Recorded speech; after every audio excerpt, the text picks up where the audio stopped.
राहुल गांधी विद्यार्थ्यांच्या आंदोलनाला पाठिंबा देण्यासाठी रस्त्यावर उतरले.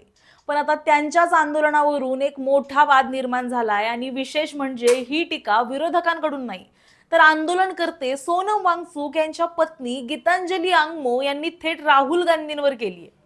विद्यार्थ्यांसाठी खरंच भावना असत्या तर पंतप्रधानांच्या घराबाहेर नाही तर जंतर मंतरवर विद्यार्थ्यांसोबत बसला असतात, असं म्हणत त्यांनी राहुल गांधींवर गंभीर आरोप केले. त्यामुळे आता प्रश्न असा आहे की राहुल गांधींचं आंदोलन खरंच विद्यार्थ्यांच्या समर्थनासाठी होतं की हे आंदोलन केवळ राजकीय स्टंट होता? नमस्कार, मी सारिका आणि तुम्ही पाहत आहात पॉलिटिकल महाराष्ट्र. गेल्या अनेक दिवसांपासून नीट परीक्षेतील पेपर फुटी आणि परीक्षेतील कथित गैरप्रकारांच्या विरोधात दिल्लीतल्या जंतर मंतरवर विद्यार्थ्यांचं मोठं आंदोलन सुरू आहे.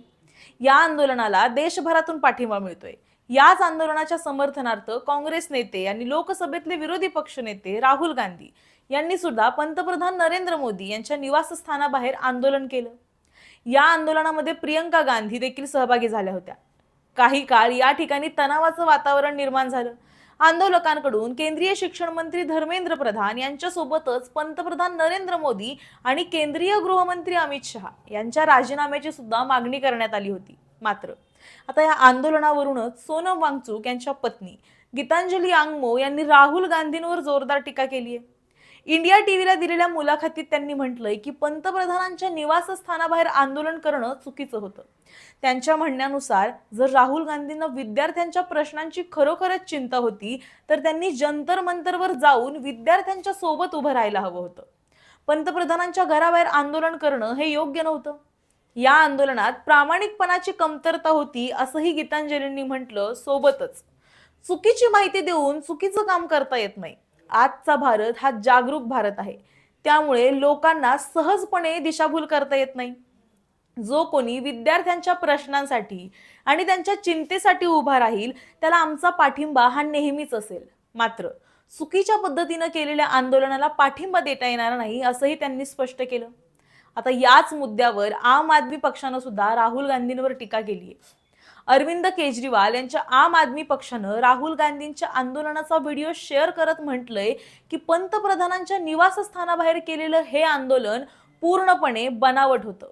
विद्यार्थ्यांसाठी खरोखरच भावना असत्या तर राहुल गांधी जंतर मंतरवर गेले असते आणि विद्यार्थ्यांच्या सोबत बसले असते, असा दावा आम आदमी पक्षानं केला. दरम्यान सोनम वांगचुक यांच्यावर सध्या रुग्णालयात उपचार सुरू आहेत. रुग्णालयातून त्यांनी एक व्हिडिओ शेअर करत विद्यार्थ्यांच्या आंदोलनाच्या बाबतीत भाष्य केलंय. जंतर मंतरवर मोठ्या संख्येनं विद्यार्थी जमले असून या आंदोलनाला आता देशभरातून राजकीय आणि सामाजिक पाठिंबा मिळताना दिसतोय. या आंदोलनात अभिजित दिपके यांच्या सोबतच अनेक कार्यकर्ते सहभागी आहेत. त्यामुळे आंदोलनाच्या दरम्यान पोलिसांच्या कारवाईवरूनही अनेक प्रश्न उपस्थित करण्यात आले आहेत. याच दरम्यान पंतप्रधान नरेंद्र मोदी यांनी नीट परीक्षेच्या पेपर फुटीच्या मुद्द्यावर मोठी घोषणा केली आहे. या प्रकरणात दोषी असलेल्या कोणाचीही गय केली जाणार नाही असं पंतप्रधानांनी आजच त्यांच्या एका ट्विटच्या माध्यमातून स्पष्ट केलंय. मात्र आता या संपूर्ण प्रकरणाला एक नवा राजकीय ट्विस्ट मिळालाय. एकीकडे राहुल गांधी विद्यार्थ्यांच्या समर्थनार्थ आंदोलन करतायत तर दुसरीकडे सोनम वांगचुक यांच्या पत्नीच त्यांच्यावर आंदोलनाच्या पद्धतीवरून प्रश्न उपस्थित करतायत. त्यामुळे हा प्रश्न कायम आहे, विद्यार्थ्यांच्या आंदोलनाला पाठिंबा देण्यासाठी नेमकं योग्य व्यासपीठ कोणतं? पंतप्रधानांच्या निवासस्थानाबाहेरचं आंदोलन की जंतर मंतरवर विद्यार्थ्यांसोबत बसून केलेलं आंदोलन? तुमचं यावरचं म्हणणं काय आहे हे आम्हाला कमेंटमध्ये नक्की सांगा आणि अशाच व्हिडिओसाठी पाहत रहा पॉलिटिकल महाराष्ट्र.